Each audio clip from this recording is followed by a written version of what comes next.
By 28, Alex Hormozi owned 6 gyms, a service that helped gym owners grow their business, and 2 marketing agencies. Now on paper, he was crushing it, but to Alex, he was being crushed. So he started drinking a shot of Johnny Walker every night to take the edge off and quiet his racing thoughts. 1 shot became 2, 2 became 3. You know how it is. And then one night after finishing a half a bottle, Alex grabbed his keys and went for a drive. It was just him, the road, and the darkness. And then he heard them.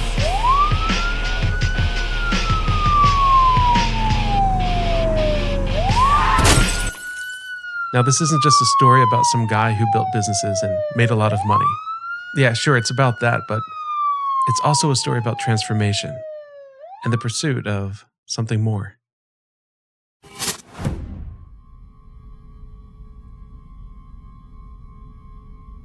Alex, what do I need to know about you to understand the life you've led? Take me way back to your childhood and the early context. Okay, so let's go back to 1983. We're in Brussels, Belgium. Alex Hormozi just graduated medical school after years of frustration and struggling. And this is the point where he meets Alex's mom. Dr. Hormozi follows his wife back to the United States, where he ends up spending years struggling to build a successful medical practice outside of Baltimore. 5 years later, their only son Alex is born. Now, as a kid, Alex's mom struggled with depression and other demons, leaving most of his upbringing to his father. Eventually, his parents divorce, and Alex spends most of his time with his dad. Although he loves his son, Dr. Hormozi's love comes with high expectations. Throughout my adolescence, I realized that it was something that was always going to be withheld from me. So it didn't matter what it was, the goalpost would always move. And it was because he wanted the most out of me. And so if I got, let's say, a 99 on a test, it wasn't congratulations, it's what'd you get wrong. As far as Dr. Hormozi is concerned, there's only one path for Alex, and that's becoming a doctor. And for years, Alex tries. He does everything he can to make his father proud. But while studying pre-med at Vanderbilt University, something shifts. I knew that he just wanted me to be a doctor. That's what he was. That would have been his dream. I went to school as pre-med. And then it was even changing my degree from pre-med to just a business degree was a huge deal. But he was okay with that as long as I followed the business path. It's a compromise, sure. But in that moment, Alex unknowingly is taking his first step onto a road entirely his own. By 22, it seems like Alex is doing everything right. He's president of the fraternity, vice president of the powerlifting club. He even graduates from Vanderbilt with honors in just 3 years. And now he has a prestigious job as a consultant. But most importantly, he's on a path towards being someone his father can actually be proud of. Did all the things that I thought he would want me to. Got a job at a government contracting consulting firm, defense contracting. It was space, cyber, and ISR. So it's intelligence, surveillance, and reconnaissance for the military. Sounded really cool. Was less cool when you were in it. And I was very, very sad at that point in my life. And so it was very much I always hoped I wouldn't wake up the next day. Alex is caught between 2 worlds. The one where he's a young, successful professional who's climbing the corporate ladder, and the one where he's an anxious, unhappy puppet living a meaningless existence. But quitting his job and doing something differently? What would he even do? Well, he does have one thing he can see himself spending his life building. You see, Alex began lifting weights at 15 years old. He had a teacher, big black guy, Mr. Givens. He's like, "Boy, you lift?" And I was like, "No." He's like, "You should." He's like, "You got the genes." I was like, "I don't know how." And he's like, "Stay after school, I'll show you." And so he worked out with me every day for 9 months. And so he and I would train together 2 hours every day. You probably got jacked too, I bet. At first, lifting is just something to do. But somewhere along the way, it becomes something more. I wanted to beat my father so badly at his game that it would be that he could not claim that I had not won. And so every aspect of my life has been built to be impenetrable. And so it's like, I don't want to just be in shape. I want to be so jacked that no one says that I am not in shape. Now imagine this. Here's 22-year-old Alex Hormozi facing one of the hardest decisions he's ever had to make. He can either stick to what his father wants him to do, or he can step out into the unknown and start a business. It takes Alex 6 months to decide, but it'll take years of struggle, sacrifice, and trial and error before he'll know if that decision's the right one.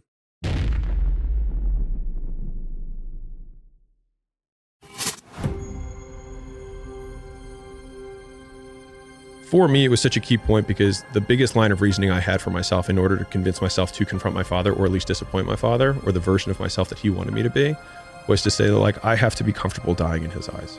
And many people might think that was hyperbole, but for me, it was very true. Like, I knew that I would die in his eyes, and I did. Alex knows there's 3 possible ways to make the type of money he wants: continue down the path he's been on, become an investment banker, or start his own business. Alex isn't aiming for just a few extra dollars a month. He wants something bigger. He wants to open his own gym. But there are 2 problems. Problem 1, he didn't want to tell his father that he was leaving everything to become a gym owner. So without saying a word to his father, Alex quits his consulting job, sells his condo, and drives west to the furthest place on the map from his dad, Southern California. Called my dad when I was like in Ohio. Hey, by the way, I'm doing the gym thing. And he was like, okay. He's like, why don't you come over? We'll talk about it. Because he knew that if he came over with enough battering, I would be like, fine, I know this is a smart thing. I'll take I'll apply to, Booth and Harvard, whatever, and I'll do that whole thing. And that, because that was a cycle. I just kept doing that. And I was just like, no, I'm not going to do it. So I was like, well, I can't. I'm in Ohio. He was like, what do you mean? And then the tone totally shifted. You always do these crazy things. And you're always like, he's like, you're never balanced. It's always extreme with you. There's no middle path, blah, blah, blah.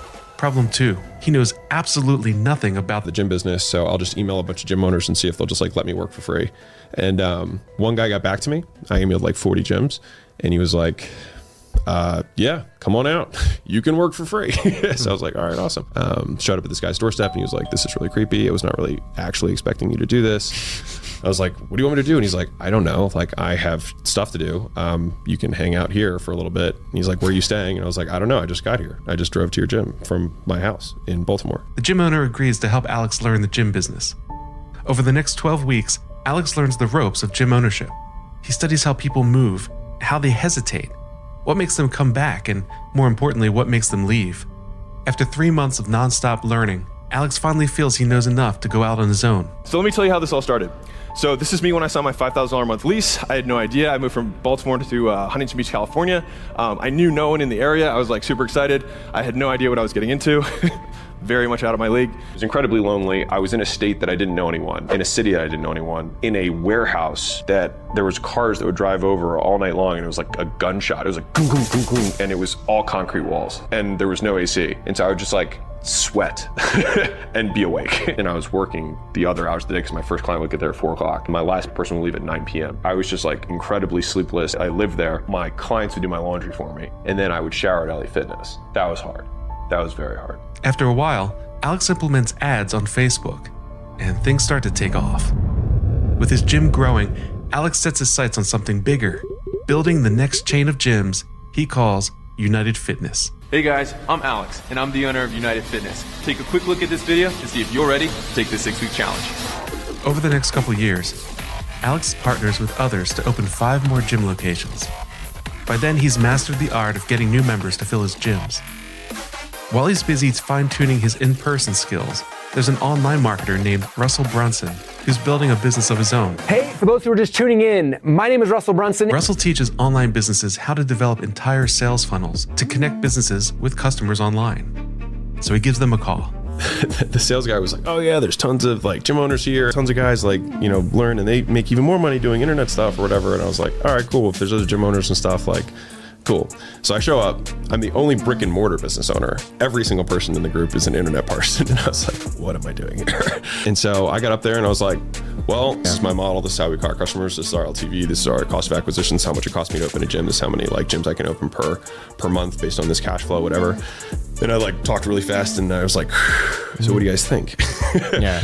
And Russell at the time was like, I don't think you should be in the gym business. I think you should be showing other people how to do exactly what you just talked through. I think you have a level 10 skill set and a level 2 opportunity. Alex is crushed. He wants to build an amazing gym franchise, but the way he sees it, Russell's making a lot more money than he is. And so he figures ignoring the advice would be just stupid.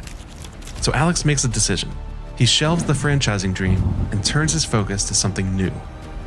City by city, gym by gym, Alex flies across the country helping other gym owners grow their membership numbers. He calls it Gym Launch, and it's a hit among gym owners. But what Alex doesn't know is that he's about to meet someone who will change the course of his business and his life forever.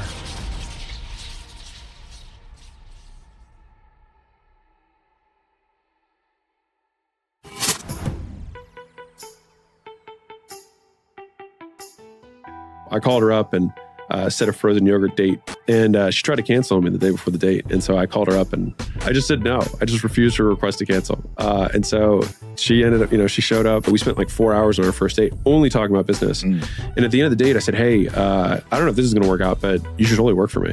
She said, no, I literally just met you. I went and I did my first launches and I came back and she said, you need to take me on a date because you promised you're going to take me somewhere that wasn't Chipotle, Panda Express, and I was like, we're eating together. What else is there? And so anyways, I said yes. I said, can you do one favor for me first? And she's like, what? It's like, I just need you to help me process these contracts. And so I taught her how to process them. In like an hour, we processed like $100 and something thousand. And she looked at it and she was like, what is this? And I was like, this is the thing I was telling you about. And then she was like, is it legal? She was like, all right, I'm in. So we went from like, we just met to traveling the nation, living out of the one room motel room together within like 6 weeks. Here's how it works. Once Alex and Leila leave a gym location, they never see another dollar from those gyms. That's when one of their clients approaches Alex and says, hey, let's partner. Like instead of you just doing these gyms and then walking away, let's just open new gyms. I'm a really good operator. I'll just open them behind you and run it. And then if you open up 1 or 2 gyms a month, at the end of the year, you own 24 gyms instead of just like doing the service. And me being me, I was like, of course, money on the table. Why would I not do that? And the fact that he had been indicted for fraud, like it was a misunderstanding, whatever. And he was like, hey, you should sign all the leases for these new locations because I had a little run in, like no big deal, you should do it. And so I personally guarantee the lease and I put all the capital up because, I'm 25 and don't know what I'm doing. A few weeks later, his 6th gym opens its doors. And the results are undeniable. 376 members sign up right out of the gate, a number that most local gyms struggle to hit in 1 year. So it's clear to Alex, this model is the future. Around the same time, he partners with someone to start 2 marketing agencies, one for chiropractors and one for dentists. So Alex is going all the time. He has 6 gym locations, 2 marketing agencies, and he's flying all over the country to help gym owners. And as you can guess, slowly and inevitably, the weight of it all begins to show. To cope with the mounting stress, Alex turns to alcohol. At the time, I was so stressed that I was drinking, probably half a bottle every night just to, honestly, not to get drunk, but just to not be stressed. It took me a really long time to just even like function, in the morning, because I was so spread thin mentally. Whether he's drinking to get drunk or not, doesn't matter. Alex's drinking is about to set the stage for a catastrophic event, one that'll bring him face to face with death and force him to make the second hardest decision of his life.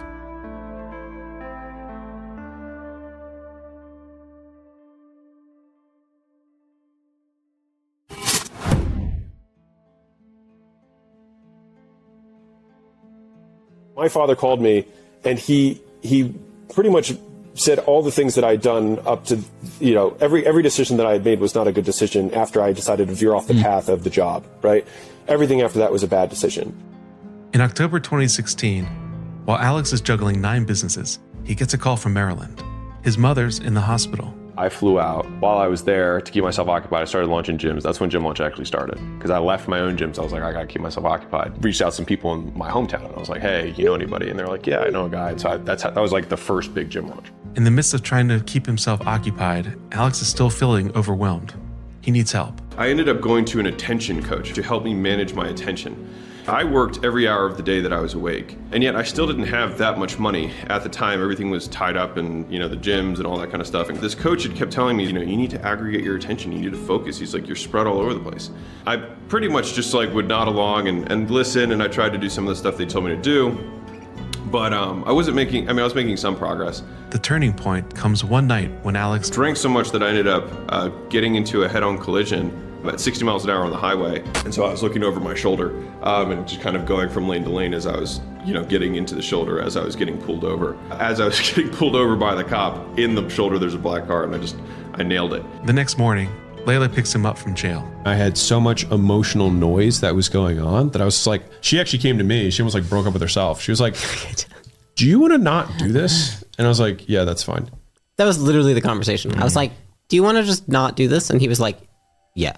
And I was like, okay. I think stakes became really clear to me, which was that I didn't die. And if I didn't die, then everything that I looked at was framed through the image of like, will it kill me?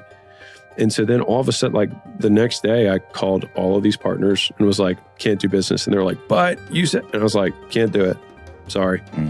And so I exited all of those businesses within the next like 48 hours. So Alex decides to sell his first 5 gym locations and puts all the proceeds into the new gym business account. However, he logs in one morning to check the balance, and all the money is gone. When Alex confronts his partner, the one who'd been indicted on fraud,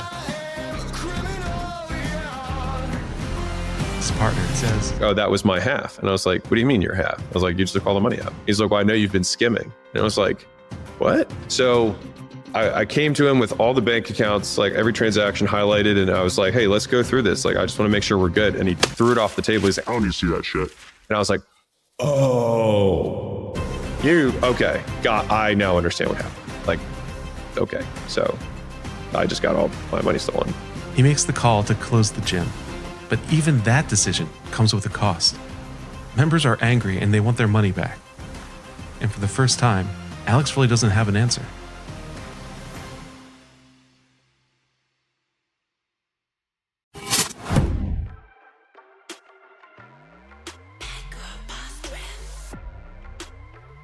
Now, if you remember, Alex and Leila had broken up. But they're still business partners. And they have refunds they need to issue. So it's time to focus on gym launch. Leila went to launch this big gym in Hawaii. When she flew out to Hawaii, I basically was like, you need to make this work. Like, you have to crush this launch. We launched this gym in Hawaii. And then in that time, she set the all-time record for sales. And so it was one of those times where like most people had always wilted under pressure. And I was like, man, wherever I'm going, I know that I need someone like that with me, because I know where I want to go and the life that I want to lead is not going to be normal. And so I need somebody who can handle that kind of pressure. And she crushed it. And she came back, and that cash was what I was able to put into all the refunds at this gym that I basically had to shut down. While Leila is crushing it in Hawaii, Alex focuses on the next launch in California. There's a guy who hits me up randomly on Instagram, says, hey, do you have work for me? I've got a kid on the way and I've got a 1-year-old and I need the money. And it just so happened he lived 10 minutes away from the one gym that we were going to launch in the world. And so I was like, dude, do this launch for me. So he does 100 grand in sales in 28 days. Every Tuesday, like clockwork, a deposit arrives straight into the business account. But then one Tuesday, and the deposit doesn't show up. And it doesn't show up. So Alex calls the payment processor. Nothing to worry about, Mr. Hormozi. Your account is just undergoing an annual audit. For years, Alex has trusted this company, without an audit. So he waits. No Wednesday, no Thursday, no Friday, no Saturday, then it's the weekend again. And then Tuesday comes back and no deposit. And I was like, dude, what the fuck? So they said, no, you're still in the annual review. So I did it one more week and now it's Christmas Eve. And I had about 23 grand left after all the money it was basically my checking was what was left from all that other stuff. And so they got on the phone. I said, I'm not getting off. It's Christmas Eve. I need to pay my guys. Like, what the hell? And they said, we're going to hold on to this for 6 months because it's a regular activity. Because I was flying into Calgary, Canada, doing a turnaround, running it through Huntington Beach, California for an in-person transaction. Like, I didn't know how it worked. And so they were like, this is weird. We're going to hold on to the funds. And so I owed $22,000 in commissions for sales that I hadn't gotten paid for this guy who had, the kids and the babies or whatever. And so I didn't want to give myself the idea that I could not pay him. And so I sent him the money. And so I had $1,000 left. And just when it seems like things can't possibly get any worse, they do. So I went from 6 gyms, turnaround business, all this stuff to $1,000. And I was like, this sucks. And Leila had just got 6 of her friends to quit their job to come do this turnaround business with me. And they were starting 2 days later from the 24th. So the 26th of December, because I planned on getting this $100,000 in. It was $3,300 a day in cost to have 6 guys out there in the field selling. $3,300 a day that I did not have. And so I still had a credit card that had a $100,000 limit on it. And so I'm at her parents' house, like in an extra bedroom, having lost everything. And my one Hail Mary play of this launch, the money did not come through. And I was like, I think you should leave me. I think I am a sinking ship right now. And I would respect you. Like, we're cool if you want to walk away. Like, we're good. Like, I won't think less of you. Like, I would walk away from you right now, because this has a very high likelihood of not going right.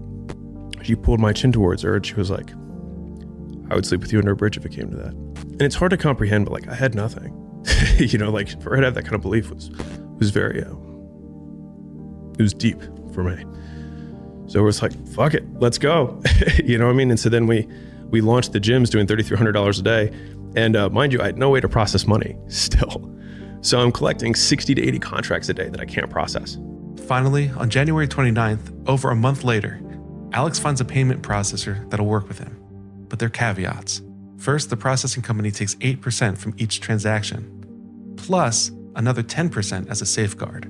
Second, he can only process $50,000 a month. Despite needing to process over $2,000 a month, he goes for it. On January 29th, Alex processes $50,000. Then a few days later, on February 1st, he's able to process another $50,000. That 100 covers my cost from the month before. And then I get 2 more processors for 50. Boom, boom, run those. And then like I got a third one or fourth one like 2 weeks later. And I was able to like start moving things around. And at the end of February, we had made like a $30,000 profit. And I was like, okay, I think we might be out of this. The next month we did a little bit more and I was like, okay, I think this is working. And then all of a sudden,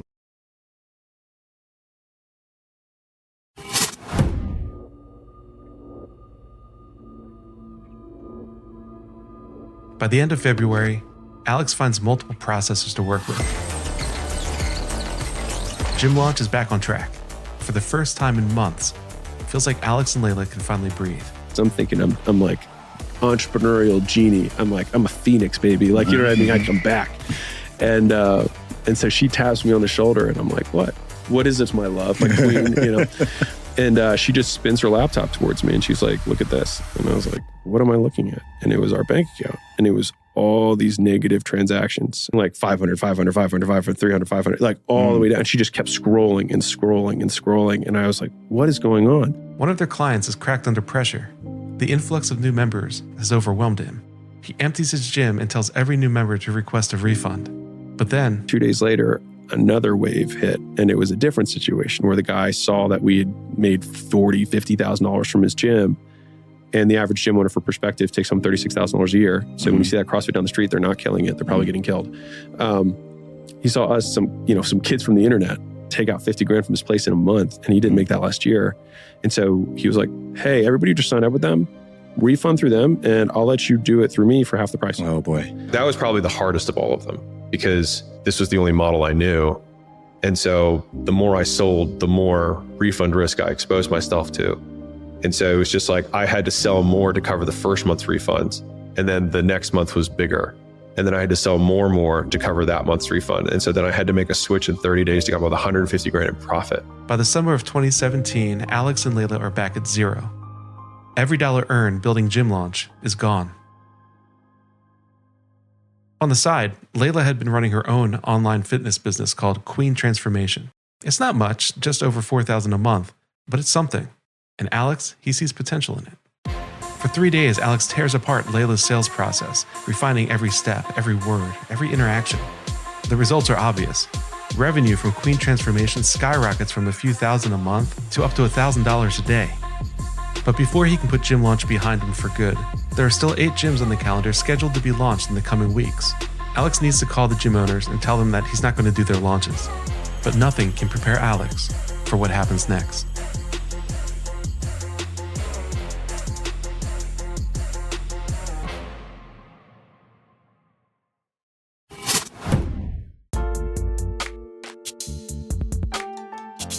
So Alex is finished with gym launch.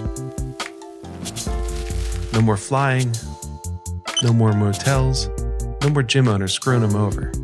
But before it's officially finished, he has to cancel the gyms who are expecting his help. So I called up the first gym and was like, hey man, like changing model, like I'm not flying out. He's like, dude, I just refinanced my house. I maxed out all my credit cards, like just to make this gym work. I've been doing this for 3 years. Like you launched my buddy's gym and he's like totally pumped and his gym's packed. It's like, you have to do this. And I was like, all right, man, I'm not flying out. Like I'm not going to do what I did. I was like, but I can show you how to do it. Call it my getting out of the gym business, like sell my secret sale. And he was like, well, how much? And I was like, and I remember thinking like the highest number I could possibly imagine, which was at the time, $6,000.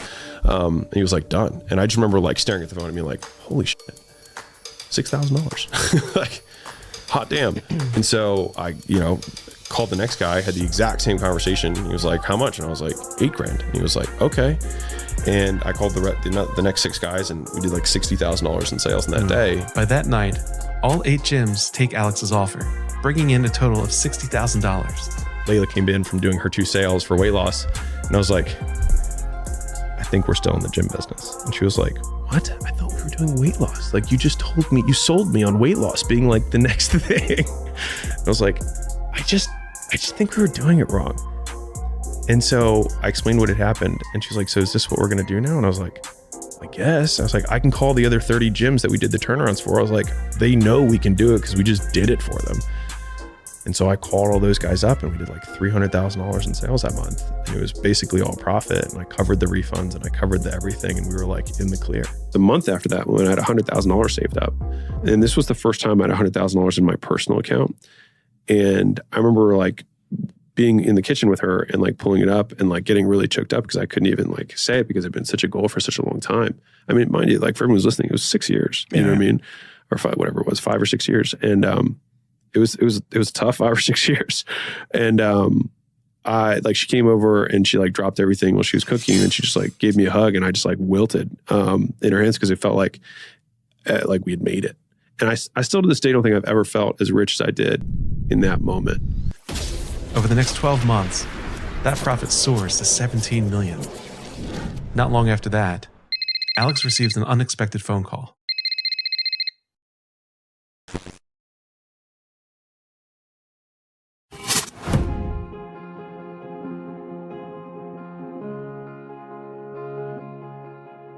Two years ago, I wrote down every single thing I was willing to give up in order to win. And I was like, if I'm willing to give up more, I will win more, period. It's fall 2018. The gym launch licensing model is now a 16-week introductory course for gym owners. Alex has also started an elite tier mentorship program called Gym Lords. Between gym launch and Gym Lords, Alex is bringing in over $1 million a month. Then one night, when he's eating dinner, his father calls. My dad called me and he's like, are you sitting down? And I remember like at this point, like we were like not talking too much. You know what I mean? Maybe every few months it'd be like a 5-minute phone call. And so I was like, sure, yeah, I got time, what's up? And he's like, you're gonna wanna hear this. And I was like, okay, what? He was like, I'm sorry. And it was the first time he'd ever apologized to me in my life. And what's interesting to me though is that it didn't feel like anything. And this is where I I'm ashamed of myself, but like I could have just let it lie and been like, thanks, appreciate it, Instead I was like, when people get up on stage and they're like, hey, they get awards and they're like, hey, mom and dad, I just want to say thanks so much for always believing me. I was like, I won't say that because you never did. I was like, the only time you accepted me, I was like, was once every other person on this planet had accepted it too. And so I said that. That's intense. On the phone, he said that? Yeah. What do you say to that? He said, well, we'll see how long it lasts. That was... So he was still kind of in competition with you. Yeah, and to be fair, when he apologized, he said, I'm sorry. He said, but in my defense, if it had been in my time, I would have been right. All their hard work is paying off. And to Alex, the next step's obvious. You see, back in his gym ownership days, he had a reliable way to boost his revenue, selling supplements. But from his experience, most supplements are either ineffective or worse, harmful. So Alex and Leila partnered with Dr. Trevor Kashey to start Prestige Labs. In his first year, it brings in over $20 million. The next year, they launched a software company for gym owners called Allen. Within 6 months, Allen's making $1.7 million a month. So Alex and Leila now have 3 wildly successful companies. However, despite their success, an unexpected obstacle is looming on the horizon. One that will put their momentum to the test.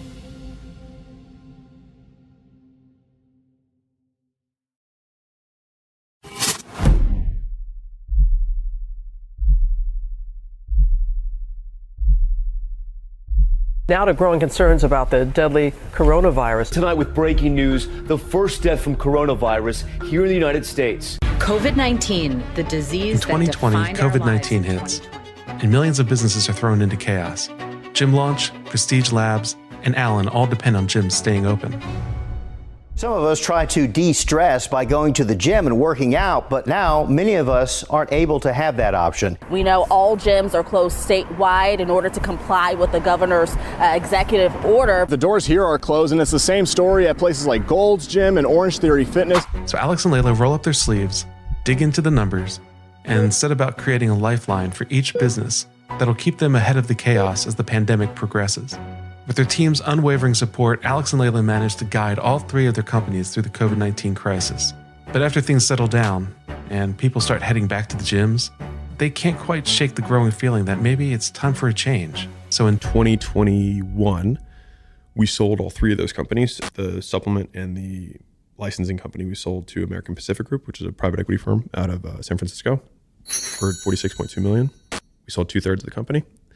And then the software company we actually sold to a strategic buyer who had like a massive base, and we just had a better monetization system than they did. And that was an all stock deal. So it's continuing to grow under their umbrella, and they'll probably sell in 4 or 5 years. Alex and Leila want to grow their revenue exponentially. This time though, they're going to do it by venturing into an entirely new industry using an entirely new business model. My mentor sold his company for $3 billion. He was like, listen, there's only two things that you can do with your money. You can either buy stuff with it, or you can lend it to people and get interest on it. That's it. So we started our first investments. I think the first investments we did was in 2020, so there is some overlap there. And part of the reason that I was willing to sell it was because the investments, the first 3 or 4 investments we did really well. And I was like, okay, this is what I want to do is the next thing. So that, I didn't want to be the gym guy first enough. I wanted to do more general business stuff. And so that was, that's what we did.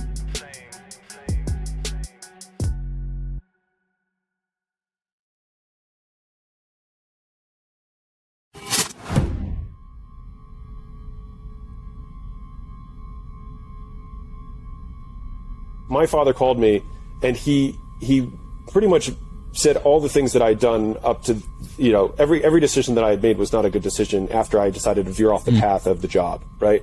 Everything after that was a bad decision. And it was only when I had literally made more money than he'd ever made in his entire life that he said, I'm sorry for saying that you shouldn't have done this. I wanted it to be the family office for, Leila and I to invest our capital into businesses that we believed in with founders that we thought were awesome and products that we believe, we're going to help people. I wanted to beat my father so badly at his game that he could not claim that I had not won. And so it's like, I don't want to just be in shape. I want to be so jacked that no one says that I am not in shape.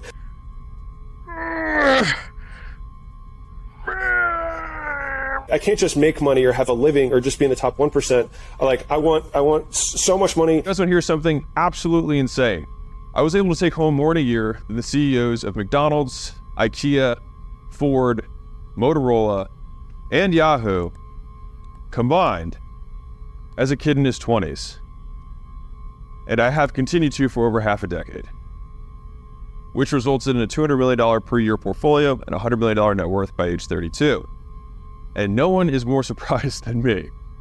I don't want my wife to be just a girl. I want her to be incredibly hot, incredibly cool, and fucking good at business and making money. I've always been able to outsell and outmarket any company I had. But until I met Leila, I couldn't do anything about it. She is the CEO of all the things that we do. Her title is CEO at acquisition.com. I'm founder. I'm just random guy who shows up on stuff. But she, I have one direct report. She has many. Yeah. And so it's been because of her. I couldn't, a lot of people try and pay lip service to boost their wife up. It's not that. And I would just always get the credit because I'm a guy. But Leila's a vicious entrepreneur. We split for 30 days so she could do a launch. I just had a head-on collision DUI. My mother was in the hospital. I just split with 2 different business partners in the last 30 days. I just lost all my money. Like it was all of this happened in like a 60-day period. Honestly, it was just because she stood tall when everything else was crumbling around me, and I didn't deserve the loyalty that she chose to show me. We broke up. She could have just left and gone home like that. She could have done that, and she didn't. I sat Leila down and was like, I pulled the credit card out and I was like, I have a $100,000 limit on this card. And it was from all my gyms. It was like my master like working capital card. I was like, but I want you to know that like you can leave now and we're cool. Like I won't judge you. Like carte blanche, you can leave, and we're like I was like, this has a very low likelihood of working. This is probably like a 10 to 15% shot that this actually works. She's like, I'd sleep with you in Overbridge if it came to that. And so that was when I knew that like we were like, she was it, she was the one, she's with me, you know, ride or die. Like she's the girl I'm gonna marry. She changed your life. Oh, yeah, for sure, bar none. I mean, she's like the best. How did she change you? She has brought out the absolute best in me, like in just about every way. I'm much wealthier now that my wife is in my life. I'm in much better shape than when I met Leila. I'm much less angry than when I met Leila. I'm more patient than when I met Leila. I'm kinder than when I met Leila. I have far more endurance and far more long suffering. And I experienced a lot more joy in my life than when I met her. She believed in me. And I think that's what most guys want. Truly. At least for me, that's what I wanted. Or needed.